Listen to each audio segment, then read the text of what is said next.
The Emerald Tablets of Thoth the Atlantean, translation and interpretation by Doreal, Emerald Tablet 11, the key to above and below. Hear ye and list ye, O children of Kim, to the words that I give, that shall bring ye to light. Ye know, O men, that I knew your fathers, your fathers, in a time long ago. Deathless I have been through all the ages, living among ye since your knowledge began.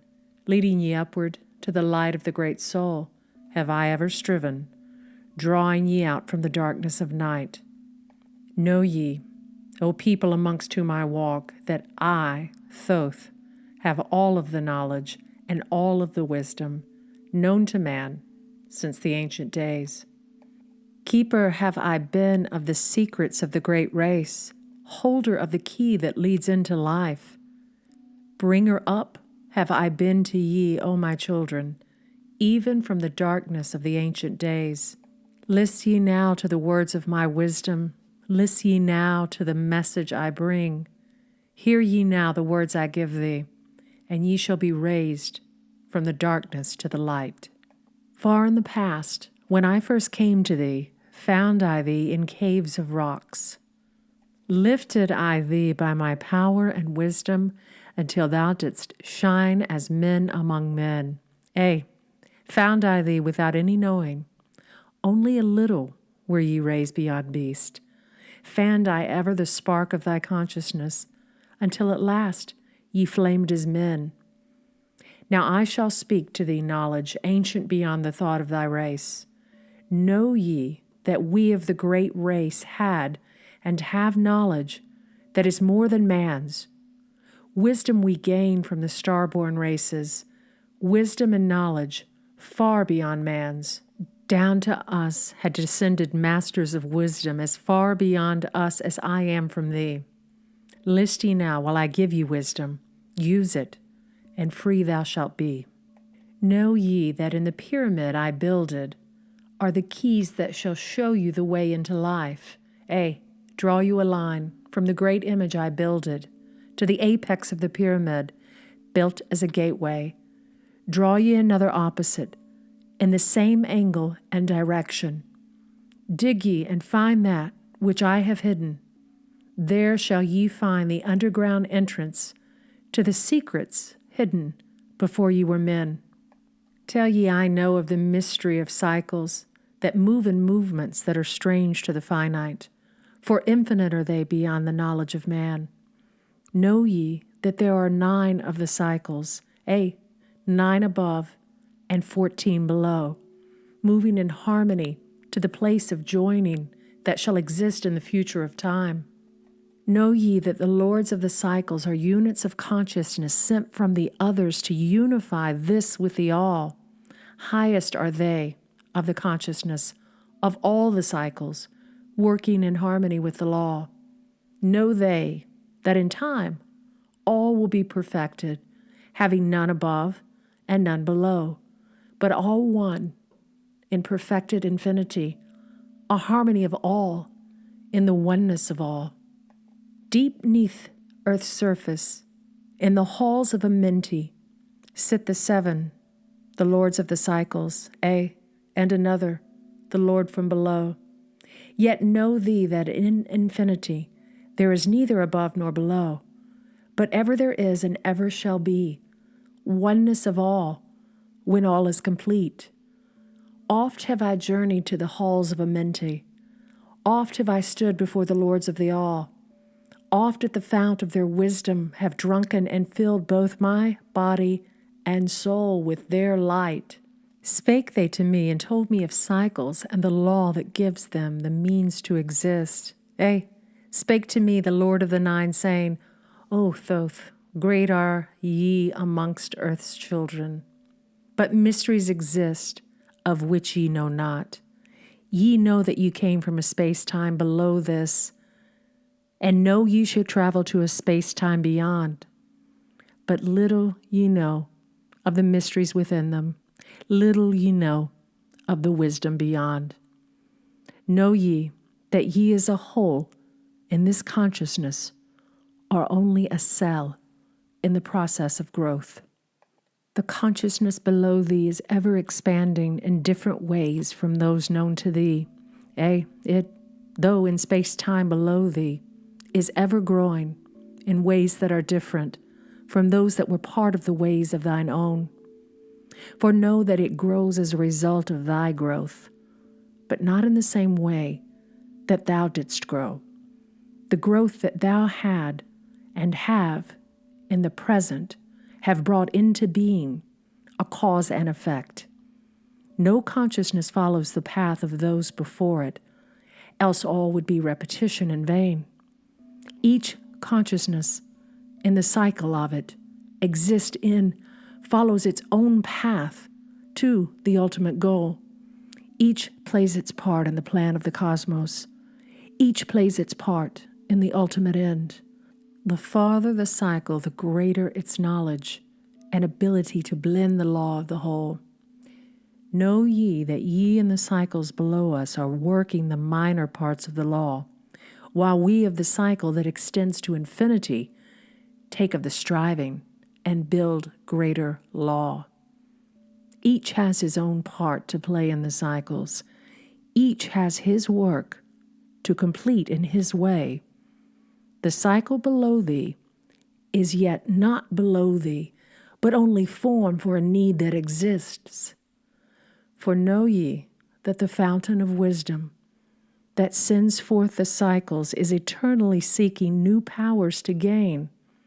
Ye know that knowledge is gained only by practice, and wisdom comes forth only from knowledge, and thus are the cycles created by law. Means are they for the gaining of knowledge, for the plane of law that is the source of the all. The cycle below is not truly below, but only different in space and in time. The consciousness there is working and testing lesser things than those ye are. And know, just as you are working on greater, so above ye are those who are also working, as ye are on yet other laws. The differences that exist between the cycles is only an ability to work within the law. We, who have being in cycles beyond thee, are those who first came forth from the source, and have, in the passage through time-space, gained ability to use laws of the greater that are far beyond the conception of man. Nothing there is that is really below thee, but only a different operation of the law. Look thee above or look thee below, the same shall ye find, for all is but part of the oneness that is at the source of the law. The consciousness below thee is part thine own, as we are part of thine. Ye as a child had not the knowledge that came to ye when ye became a man. Compare ye the cycles to man in his journey, from birth unto death, and see in the cycle below thee the child with the knowledge he has, and see yourself as the child grown older, advancing in knowledge as time passes on. See ye, we also, the child grown to manhood, with the knowledge and wisdom that came with the years. So also, O Thoth, are the cycles of consciousness. Children in different stages of growth, yet all from the one source, the wisdom, and all to the wisdom returning again. Ceased then he from speaking, and sat in the silence that comes to the Lord's. Then again spake he unto me, saying, O Thoth, long have we sat in amenti, guarding the flame of life in the halls. Yet know, we are still part of our cycles, with our vision reaching unto them and beyond. Know we that of all nothing else matters, excepting the growth we gain with our soul. Know we the flesh is fleeting.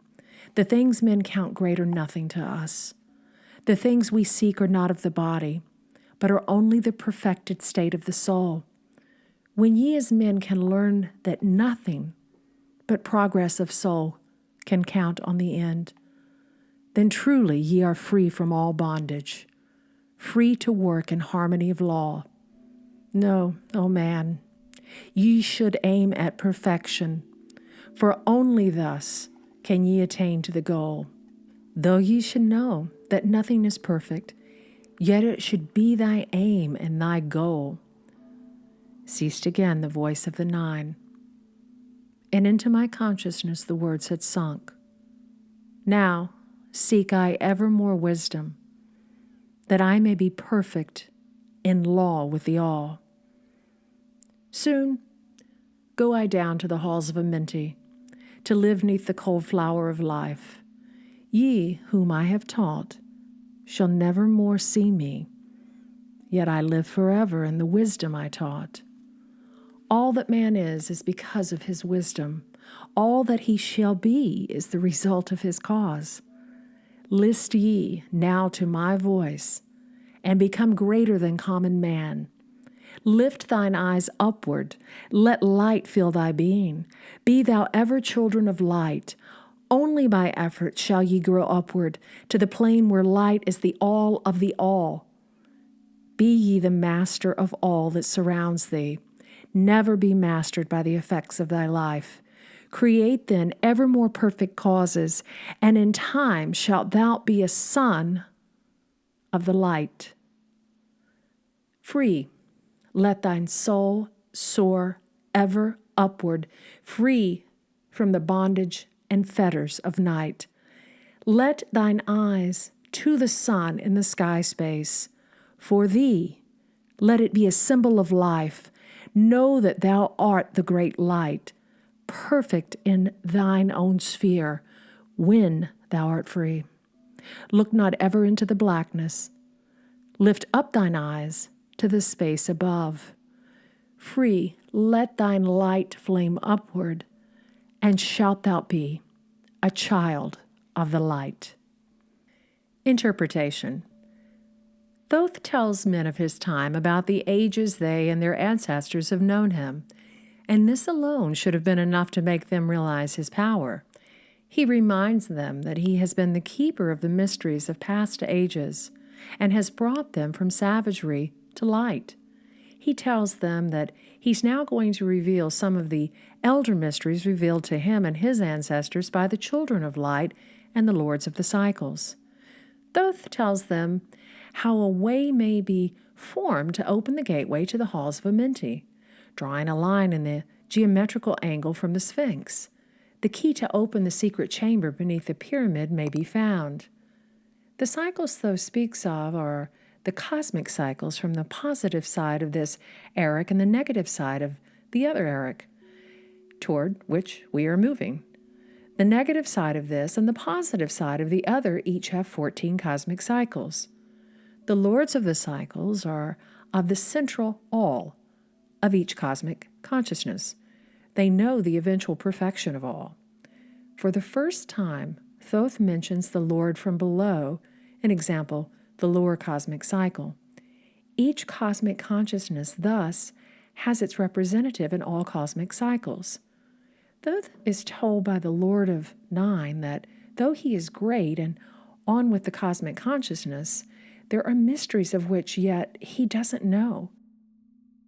Thoth is told that, though he knows much, yet hidden within each cosmic consciousness are things he will not fully know until all become one.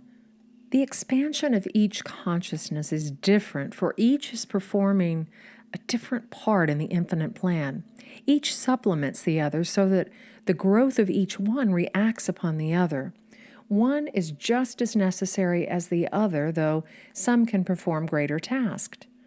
There is no real above or below, for these are comparative terms.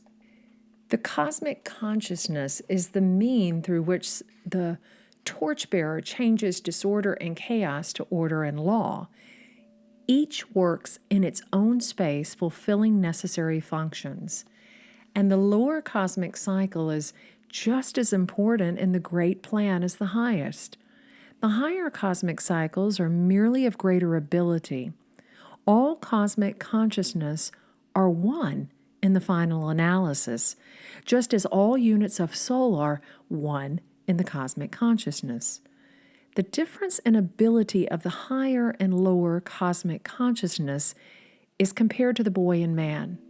Thoth is truly giving an example of the microcosm and the macrocosm, as above, so below.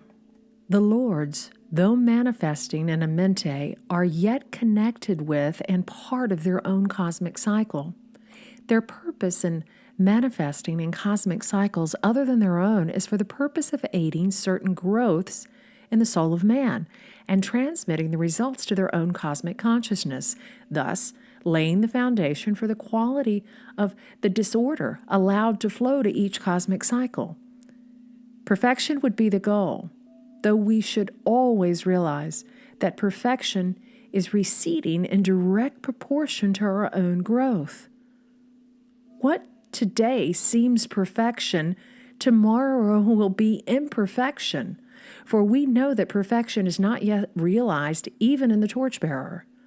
Thoth says that even now, as he goes to a mente, yet will live he with them in the truth he has taught, almost the same as the saying of Jesus. He gives the injunction for them to turn all effort toward becoming one with the light. Thoth concludes the tablet with the command to lift their eyes to the sun and break free from darkness.